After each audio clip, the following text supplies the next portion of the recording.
This bridge is the beginning of a new adventure. What I'm going to do is I'm going to go walk along the old Royton Junction line, and you can see here, this is the tram line now that has replaced the Oldham to Rochdale railway line. It's on the same track. This map shows the Oldham Loop. Now the Oldham Loop was an alternative way from Manchester to Rochdale. This was the original route, and the Oldham route came up here through Oldham and worked its way up through to Rochdale. Now Royton and Royton Junction, this was Royton Junction Station here, and the Royton Branch Line was about 1.25 miles long, and Royton Station was opened on the 13th of August 1864.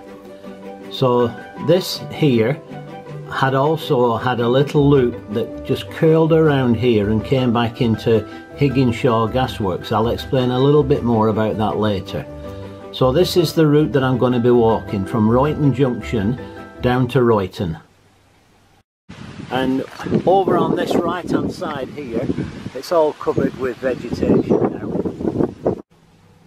This is a view of the bridge taken from Royton Junction Station. You can see it behind the footbridge in the distance there, and it's clearly in two different sections. I'll explain a little bit more about that later. Take note of the terraced houses on the left as well, on the top of the hill there. So this is Royton Junction Station looking towards the bridge where I started the journey. Looking at the bridge from this side, you can see the supporting pillar that was in the middle, and if you look up on the far side there, I'll just zoom in a little bit, that was the other side. So there were tracks down here, and there were also tracks on the other side of the pillar. So there was a double bridge, this one, supported in the middle. All these new houses replace all the old terraced houses that used to be on this side. This is a view from the bridge looking towards Royton Junction Station. You can see the stone pillar there which supported this bridge in its original day. There used to be two sections. That was one part, the other part was over here. So you can see all the retaining walls and everything remain intact. These were the sidings for the Royton Junction Station. This view of 44696 carrying empty stock to Mumps is for an excursion to go for Oldham Wakes and off to Blackpool. Now you can see the extensive sidings to the right there that I mentioned, and I think there was room for about 141 wagons there. And if you look just to the left, you can see Royton Junction Station just to the left of the signal box there. So that was a branch line going off to the left, and where the train is coming from the Rochdale end. So I'm just going to take a look here. It's like the walkway here, so I can actually get through, and I'll take a walk down and see if the station's, any remains of the station still there.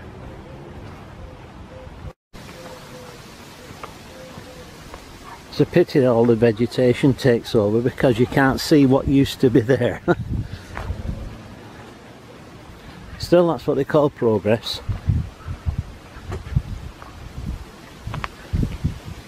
A little bit windy today. I hope it don't interfere with the audio on the video. I'm now running parallel with the old line, so hopefully there might be just something of interest down here. You never know. And it's a little bit sheltered here as well, so it's better for walking as well. Here's the line, and all this area over here was sidings. And I think there might be still a little bit left of the junction, I don't know. There's only one way to find out, and that's to go. It's quite an interesting walk, as it is on its own. But look at the size of these trees now. You know, who would have believed this were all railway lines at one time? Railway sidings.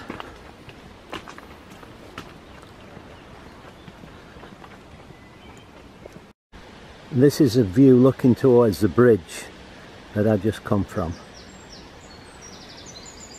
Very quiet today. I don't think there's any trams running today. It's a Sunday.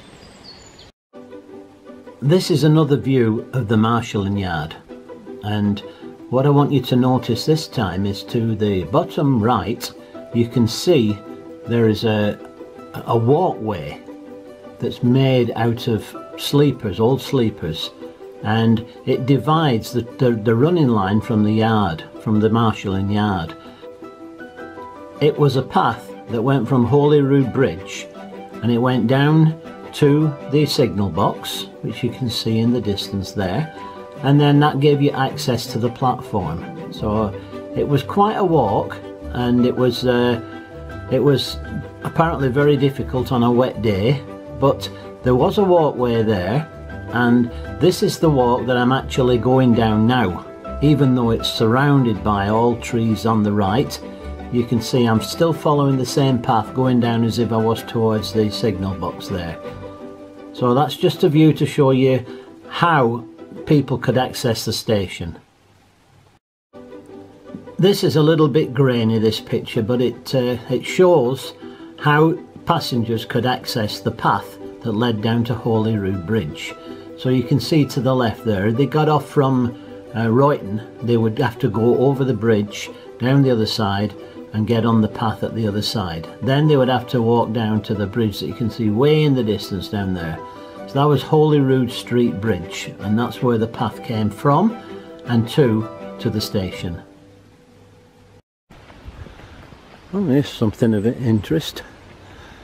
I don't know what it is, but someone's had an accident here, somebody's died. It's a memorial, isn't it?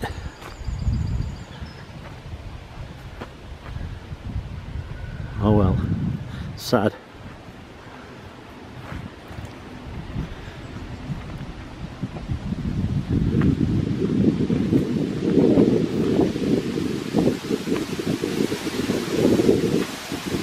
The wind's picking up now. There's a little bit of an opening in the distance there, a bit of open space. I'm hoping that might be the site of the junction, Royton Junction Station. It's quite a big affair really. It had a footbridge over it. Oh, here's a tram coming. There will now be a short intermission.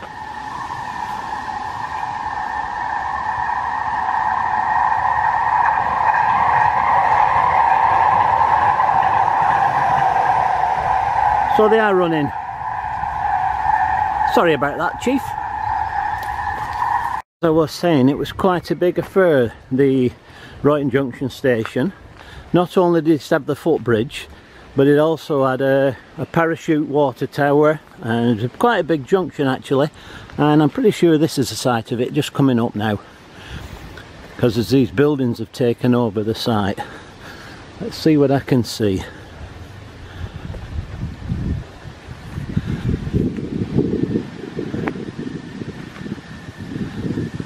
This was the opening I was talking about.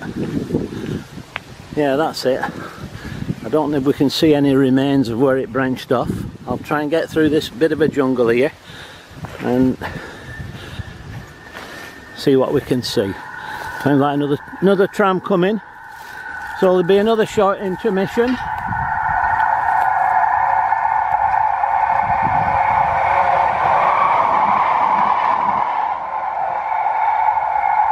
Makes a noise, doesn't it? I'm pretty convinced this was where the junction was, and where all those cars are over there, that was where the branch line headed. So I'm going to remember that distinctive building there, and when I get round to the other side you'll see there's some red vehicles down there as well, so that'll be a marker as well when I get round there.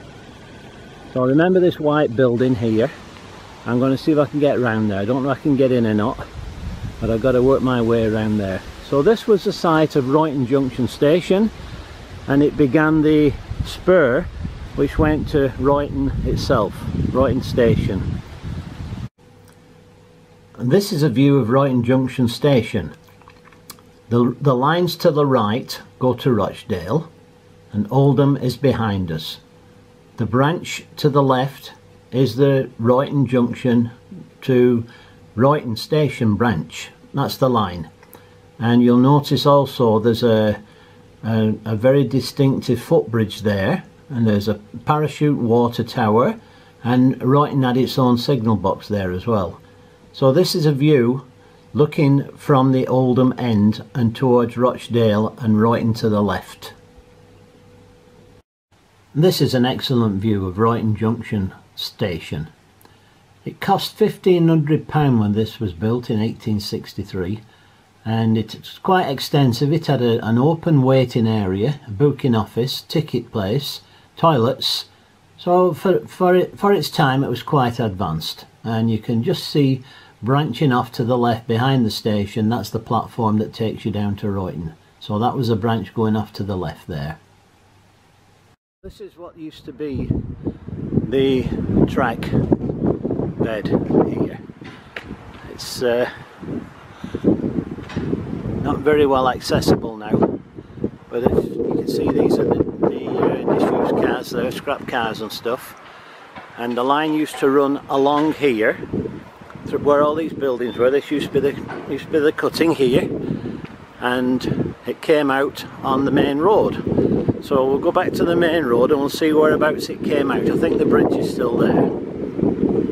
Well, there's a sign for the vehicles which have been bought and sold. All those scrap cars I showed you. And the line actually came through where all these buildings are. So it worked its way through here. And I've just been over in that area. You can look down there. I was just in that area there. Now I'm back, and the line curved around and it came over here, and there is some stonework which was the tunnel under the road. So we're going to take a look at that now. Well, here I am, and as you can see, nature has worked its magic again, and it's completely covered what used to be the track bed. You can see down there, that would be the level of the track bed, and underneath me here somewhere would be the tunnel. So I'm gonna leave it there. It's just starting to rain actually, but I have seen here there is a footpath, so that's promising. Going to Salmon Fields, and the line actually went through Salmon Fields. So I'll just have a little quick walk down here just to see if I can see any remains of the tunnel. Probably totally overgrown, but until one tries, one doesn't know, does one? This is promising. It's opening out a little bit here, so maybe I obviously can't get through all these dense trees here. So I'm going to see what I can see when I get down here, if anything. It's not very promising, is it? That's the track bed down there. Oh, there's no chance I'm going to be able to see anything through there unless I get back down onto the track bed itself. I'll just take a quick search. Like I say, it's raining now, and I've only got a t-shirt on. As you can see, I got a t-shirt, but there's definitely, that was the track bed. Not going to chance going down there though. Well, Higginshaw Lane was bridge number 1 on this route down to Royton, and this must be the track bed here. Pretty sure it will be. And look, oh, it looks a little bit overgrown, but you never know. I'll see what I can find in this little area. Load them up there. Nobody planned that, did they? So, oh dear me, there is actually a pathway there if I can get round. the things I have to do, eh? But this might show us what's left of the bridge itself. Well, I've got in, and this was the track bed, obviously. It's probably just been filled in, banked up with a bulldozer like they did. We'll see when we get there.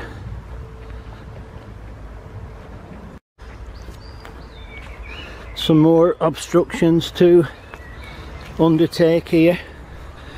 The ground's a bit murky as well, a bit sludgy. I've come so far, I might as well carry on, mightn't I? There's a bit of an opening there which should be where the road is, which carries the traffic over the railway bridge. By gum, I'll go this way.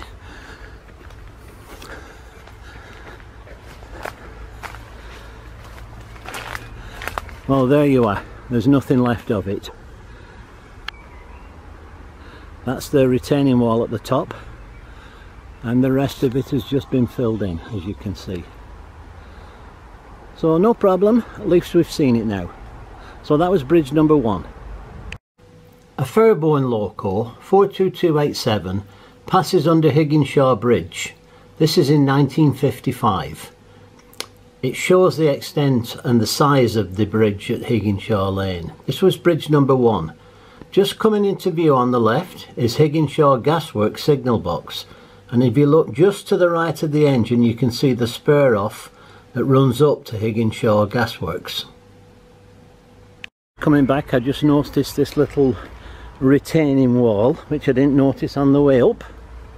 I was concentrating on the tunnel portal, but there's the retaining wall. So this is definitely the track bed, without any doubt. And this here is the end abutment for the retaining wall, which carried that embankment, which you can't see much of now anyway. So we'll plod on. This is a fantastic view which shows the extent of the incline up to Higginshaw Gasworks. The gasworks required 600 tonnes of coal per day to keep Oldham alive, and it was only small loads that could be carried up this steep incline, which is about 1/4 of a mile long.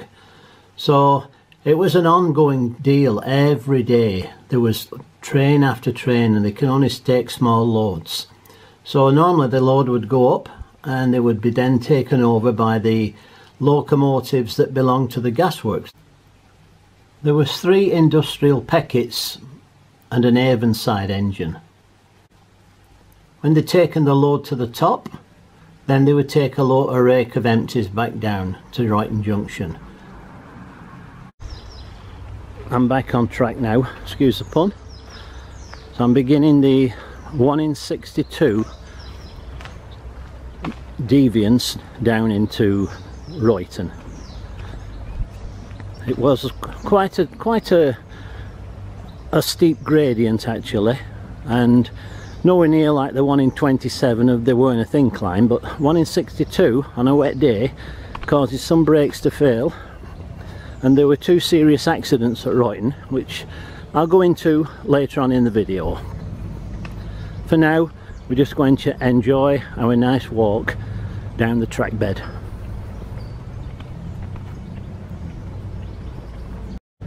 Just coming round the bend now, I can see a bridge there.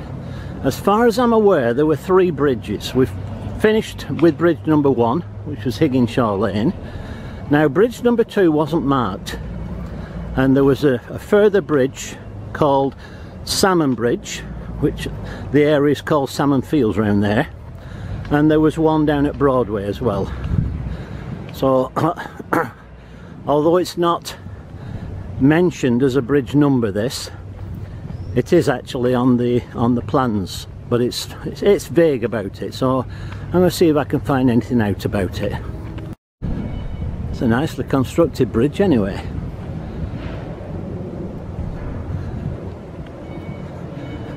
There is a road above. I don't know if there's traffic going over it, but I can hear something.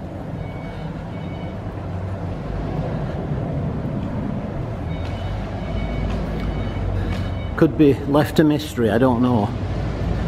Hang on, there's some steps here. I've just seen some steps. While I'm here, I might as well go up and see what we can see.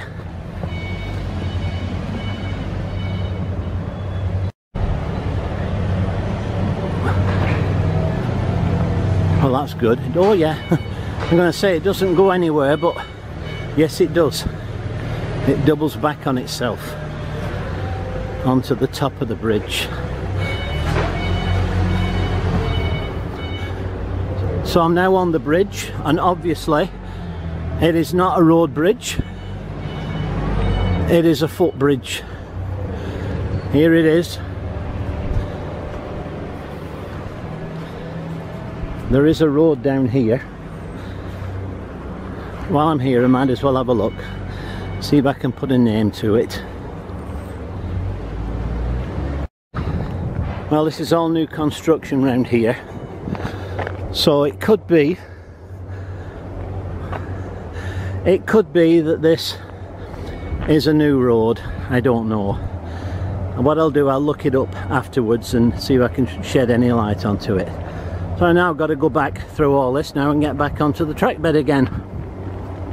You can see it's quite a wide bridge. See, that's one side, there's the other side. So at some stage of its life, I presume it could have been a road bridge.